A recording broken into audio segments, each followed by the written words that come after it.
Imagine. So I got top 8 at the YBM case tournament. It was like the first big in real life tournament back in California. There was 108 players. I played pure zoo. We ended up top 8 splitting the case. And yeah, so here is my deck. So all the zoo cards are pretty much the same. They all lead to Zeus. So I play 3 Thoroughblade, 3 Whiptail, 2 Ram, and just 1 Rat Pierre and 1 Bunny Blast. I want to put them all together because they functionally do all the same thing, but I'll just go over like the slight differences on them. It's like the most important ones, in my opinion, are the 3 Thoroughblade and the Rat Pierre and the Bunny Blast. So the 3 Thoroughblade and the 3 Thoroughblade in conjunction with the Bunny Blast lets you know obviously draw cards, and it's really good when you draw like multiple zoos. But specifically, there's a play where you put Bunny Blast in the graveyard, you bring it back, you pop it. So next turn you have another zoo summon, and that usually lets you get to kill them. And Rat Pierre is just like a 1-card version of that combo. You don't have to draw the Bunny Blast because like the most important thing is having another zoo to summon, so you can end up pushing for more damage. And then these are just the super generic ones. The effect of Banish comes up sometimes, and Ram is honestly significantly the worst one, but you have to play it because it has it has good stats, and it's really good versus like Eldritch and like other trap decks. And that's pretty much the Zoo engine. And then we only play 1 hand trap. Well, we play 2 hand traps actually, but we play 1 monster hand trap. It's Ash, is the most generic card. I know a lot of lists for Zoo play a lot of hand traps, but I think the format's like so varied, and all the hand traps affect the decks in different ways. So you just kind of want to play like the most generic cards. So Ash is the one that basically it's always going to get a 1-for-1, and you'll have at least a card to activate versus everybody else. And 1 Dino Wrestler Pankratops. He's really good because it forces out negate. So the biggest thing about this deck is you have to beat Seal, because that's like the most common form of interruption, because you trade favorably well with traps, and so you just want a card to like bait out Seal, and then this also kills Tidying, so it's really important. And then the next is the spells. These are like the 3 like extender power spells. So obviously Monster Reborn and ZOODIAC Barrage, they get you another monster if you have to play through backfield or pay through like Seal, Tidying, stuff like that. And Call by the Grave is like a pseudo trap where it's good if you go first, but most importantly, it lets you stop Steel from like bouncing your zoo. And Call by the Grave is like one of the perfect cards in this deck because this deck, like the way I built this deck is I want every card to be like multifaceted, where it's like it's good going first, good going second. So I try to play as many cards like that as possible. And then with that, I play Mystic Mine.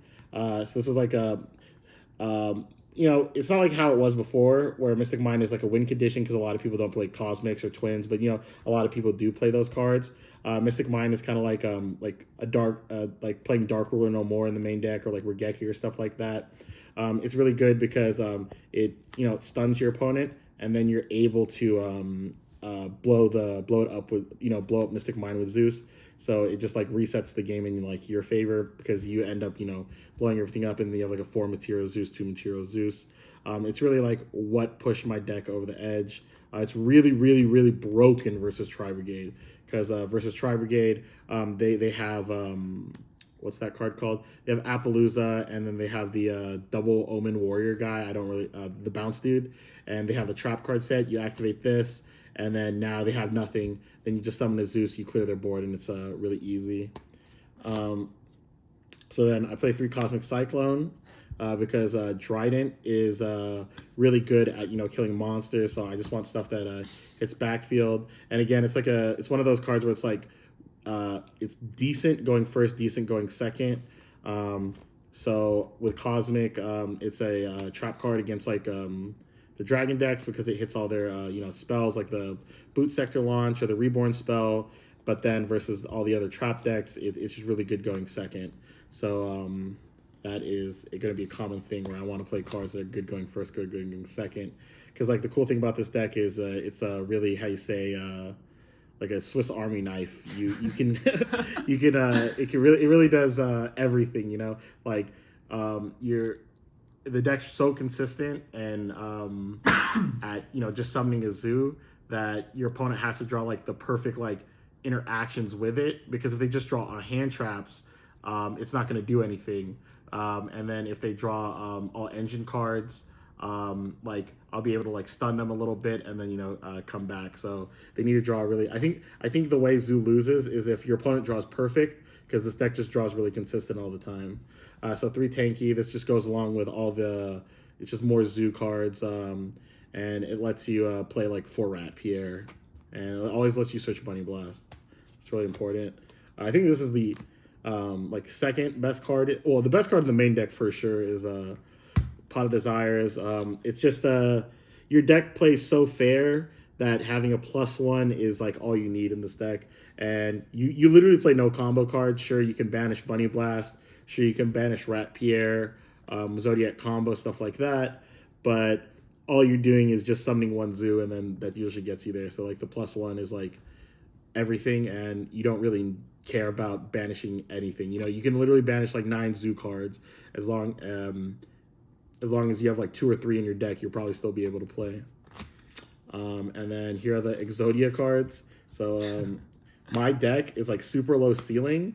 So I want to play cards where if I open them and I go first, I like automatically win. Like these cards are like unbeatable in power level. Like Metaverse gets Mystic Mind, obviously.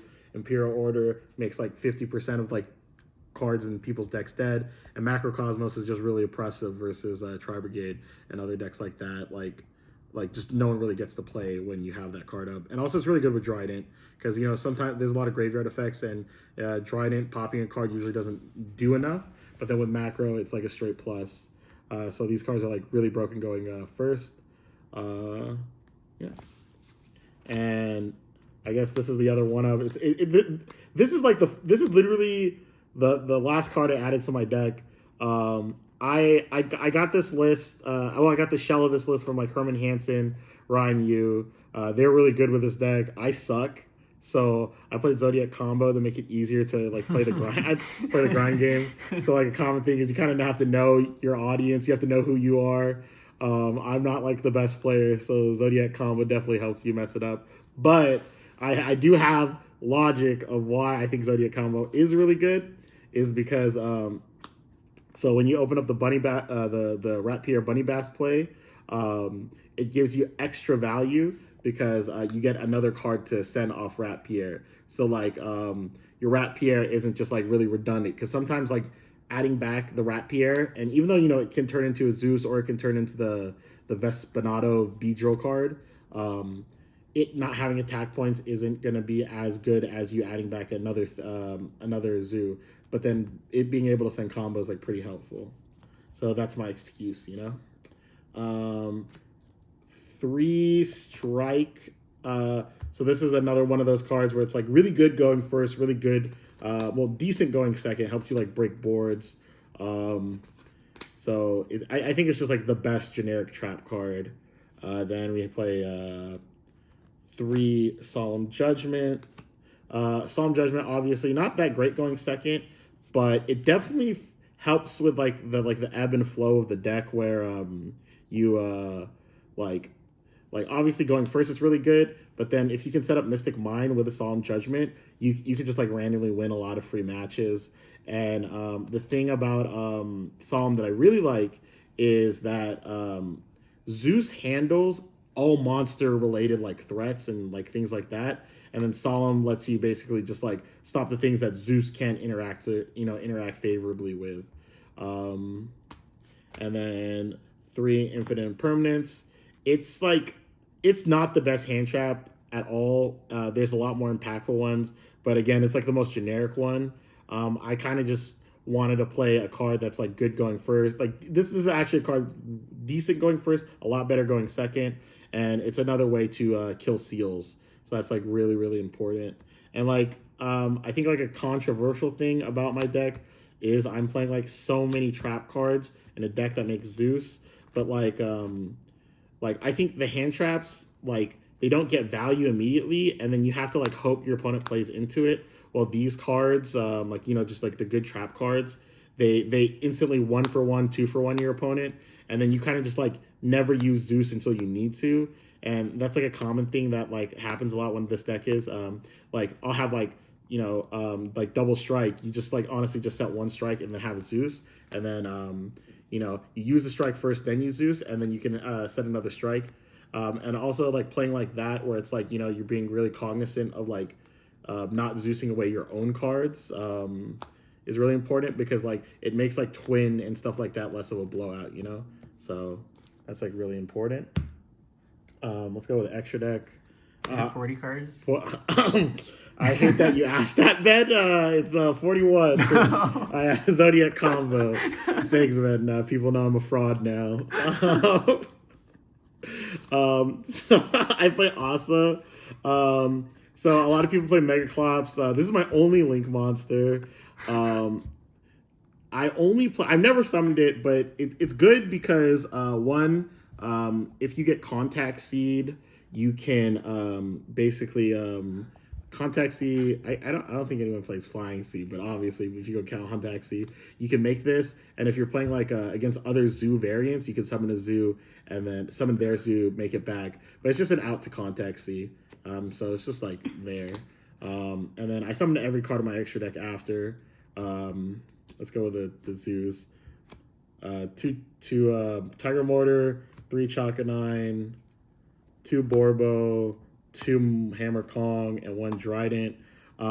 These are all just like materials you use for Zeus. They're pretty self-explanatory. Obviously, like I feel like the most important one is Chakanine, because it lets you like eke out damage and lets you grind by like summoning Trident multiple times. Hammer Kong is like it's the most useless one. It actually like does nothing. It's just a material. Tiger Mortar is the only other card that I would think I could play at 3, because like attaching stuff to make your Borbo bigger when it attacks directly is really important. Like, because like the way the deck like works is as long as you can do like 2,500 damage anytime you have Zeus after, and then you have like another Zeus summon, you can do a game shot by attacking for 55. So like Tiger Mortar, like having like two Thoroughblades attack for 32 sets up like so many OTKs for next turn. So that's why I think like Tiger Mortar is like pretty good. Also Tiger Mortar, like randomly you can just like put stuff under Zeus, and that's like really cool. Oh, okay. And let me defend Zodiac combo one more time, my 41st card. With Zeus, and this is the literal best card in the deck. With Zeus, I wanted a card that I could attach that like gets value. And being able to attach Zodiac combo when a card dies is like really cool. So there you go. Here's another reason why I'm still not defending the number 41. I'm just defending the 41st card. So 3 Zeus. It's the most important card of the deck. This card like snowballs really out of control. Obviously it's detached 2 materials. Send everything to the grave. And it's like the win condition of your deck. You kind of just summon it, and your opponent either plays into it or just takes 3,000 every turn. Yeah, it's just like the perfect card in this deck, so it's really good. Anything crazy else to say about Zeus? No, it's just really big. Pretty good. Yeah, it's pretty good. Yeah. And one of the Drill Driver Vespinato. I refuse to call it B-Drill, because a lot of deck profiles say that. Yeah, it's a. You just did. All right, there you go. 41st card. Thanks, Ben. So yeah, it pierces. It's just really generic. It pierces. It has an effect where you get to summon a guy back, but mainly it's mainly there because it lets you like eke out damage when you can't go Tiger Mortar, because it just turns any Zoom. You can turn any rank 4 into this. So typically, like this is your game shot. Like end phase, you blow up the board, then you summon this, attack for 55. And if you've already attacked directly with Zeus or the Borbo, then you're pretty much killing them. But yeah, that is really good. All right, for side. For the trap decks, I side 3 Lightning Storm and 1 Red Reboot. Lightning Storm is so like Lightning Storm actually, like, a lot of people don't play this card, especially because like this is like technically a trap deck.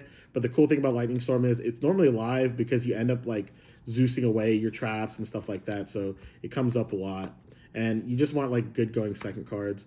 And the Red Reboot I think is like obscene in this deck because against trap decks you just Red Reboot them and then Zeus away all the cards. So like it literally doesn't matter. It like forces stuff through. And then I guess in conjunction with the 3 Lightning Storm is 2 Dark Ruler Morno. So I have like 5 board breaker cards. Because honestly, like, you just need like a way to attack with a Zoo monster, and then once you clear the board, like Zeus takes over the game. So then this is really good against like all the like, you know, build a board decks. And then I don't play a lot of hand traps because like hand traps are really, how you say, like niche in what they do. So when I play against like certain matchups, those are the hand traps I'll side. So like a god card, literally, like Dimension Shifter. Dimension Shifter was like, Dimension Shifter is always going to be polarizing. It's either going to be like the best card in your deck or the worst one because you're going to draw it later. You get the added benefit of like Dimension Shifter being attached as a Zeus material, so you get to like fake thin out your deck like that. But I just don't think I think the games are a little bit too grindy to where you can main deck this card. So I just sided against like just combo, but it's like literally like the most broken hand trap versus combo. And then 2 Skullmeister, 2 Droll and Lockbird, and 2 Nibiru. The only one that I could see potentially is playing 3 Droll and Lockbird, because Droll and Lockbird is such a beating versus Drytron. And Drytron's really, really scary. But then obviously I didn't have enough room. But then like every combo match or every match where hand traps are good, I at least side 2 of it, like versus Prank Kid, 2 Skullmeister, 2 Nibiru, or versus like Dragon Link, 2 of these guys, 2 of these guys, 2 Droll, 2 Nibiru. So it's like these are just really generic. It just ups your hand trap count a lot, so you feel a lot safer going second. And then the hand traps are really good because people think you're playing a trap deck, which you are obviously, but then having like Zeus, a trap card, and a hand trap, like there's not enough like reliable ways to beat through that. You need like specific cards to beat hand traps, specific cards to beat like a Strike, a Solemn Judgment, and then you need like specific cards to beat Zeus. But then like none of those cards have like overlap. So then like siding in hand traps versus combo is just like really strong. Yeah, and that is my deck. So I'd like to shout out YBM. Thank you for having a great logo. I love Dio. I love Henry. Shout outs to Johnny Lee, my rock. Shout outs to Ben for exposing me for a fraud for playing 41 cards. Really appreciate it. Shout outs to Slim for hosting this video on his channel. And I'll be trying to make more content because I forgot how much I love Yu-Gi-Oh! All right. Bye.